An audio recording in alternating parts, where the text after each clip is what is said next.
Today's HOGCAST is about self-control, and in fact, it's more or less a talk from myself to myself, but you can listen in. Years ago, I heard something that went like this.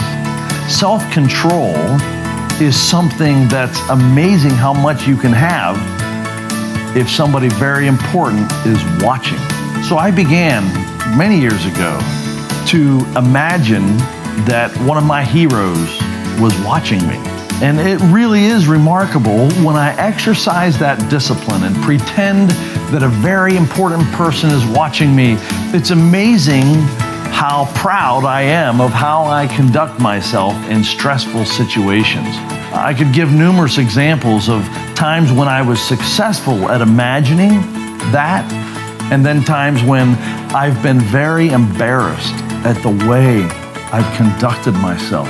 Very embarrassed at the lack of self-control and discipline I have in expressing my emotions and expressing my thoughts and my feelings around a given subject. So for you, if you want to be amazed at how much self-control you can have, just pretend that somebody very important is watching you. And the reality is, they probably are.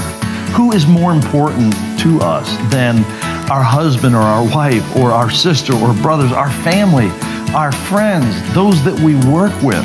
And if we just imagine how important they are and the fact that they are watching, I think you'll be amazed at how much self-control you also can have. And for me, this is a great reminder that I need to be religious about practicing the discipline of pretending or the reality that important people are watching. Thank you, and I'll see you on the next HOGCAST.